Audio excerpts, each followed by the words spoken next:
त्या दिवशी नर्मदा योग सेंटर मध्ये जे शेवटचं सेशन असणार आहे ते खूप स्पेशल वेगळं सेशन आहे आणि त्याकरता त्यांनी स्पेशली अशी मुभा दिली सगळ्यांना की तुम्ही वेगवेगळं काही काही वापरू शकता, म्हणजे ते वापरून तुम्ही बोलू शकता. उदाहरणार्थ म्हणजे कोणाचे काही फोटो असतील, कोणाचे व्हिडिओ.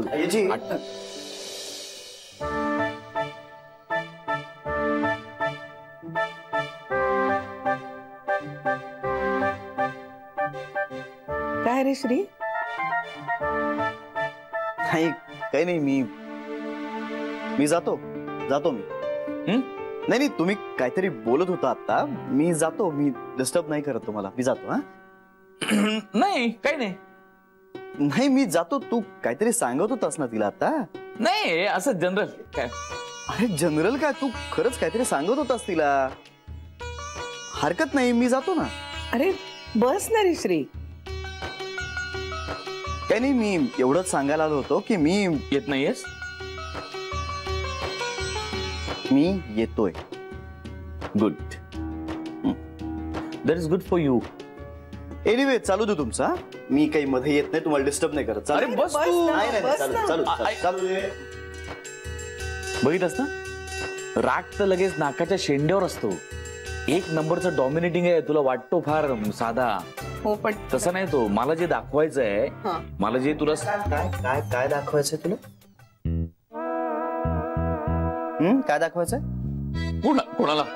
काहीतरी तू आता येजीला सांगत होतास. मला काही नाही सांगायचं. काहीतरी दाखवायचंय, काहीतरी. हो ना? काय काय? मी तिला दाखवत होतो तुझं वागणं, तू कसा वागतोस ते. हो नाही, ठीक आहे. तू दाखव येजीला. मला कळलंय की जे काय तू तिला दाखवतोयस ना ते मला दाखवायचं नाहीये. मला कळलंय, तू दाखव. हा नाही दाखव, मला सगळं कळलंय. दाखव, मी नाही डिस्टर्ब करतो मला. चालू श्री. अरे श्री,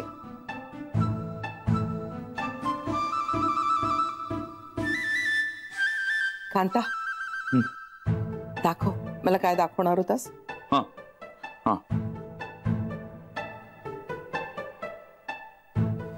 नको. अरे नको राहू दे.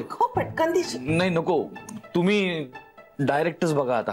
अरे त्याच दिवशी. कांता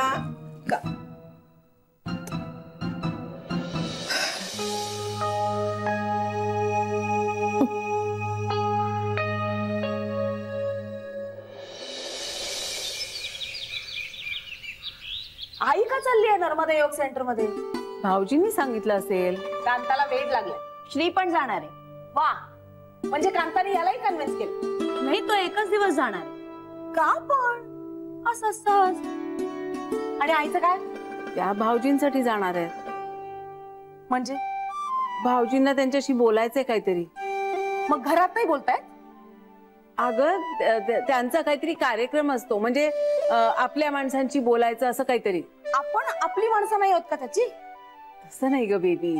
आपल्याला काही सांगायची गरजच वाटत नाहीये त्या लोकांना. अगं सांगतील ना, अजून गेलेत कुठे पण. आणि वहिनी या घरात काय चाललंय तेच कळत नाही. हे चांगलं आहे. मी विचार करते मीही जाईन योग सेंटरला. प्लीज नको. अत्यानंद महाराजांकडे जातेस ना, ते सुद्धा आमच्यासाठी डोकेदुखी आहे. आता हे नवीन काहीतरी सुरू करू नको. ही शिकायला जाते आणि आम्हाला त्रास. तुम्हाला काय ग त्रास? नको म्हटलं ना. अगं तिला जावंसं वाटतंय, करावंसं वाटतंय तर जाऊ दे ना. जीव रमतो तिचा त्यात. अगं जीव रमवण्यासाठी ते अत्यानंद वधूवर सूचक मंडळ आहे ना तिच्याकडे. फारसं चालत नाहीये. पण नाव बदल त्याचं. लोक येतात आणि नाव वाचून परत जातात. मुळीच बदलणार नाहीये नाव. बंद पडलं तरी चालेल, पण नाव बदलणार नाहीये मी. मग पडेल बंद. पडू दे. बेबी कशाला बोलतेस ग असं? वहिनी, आत एक आणि बाहेर एक मला नाही जमत. जे काय आहे ते तोंडावर. पण माणसं दुखावतात ना त्यामुळे.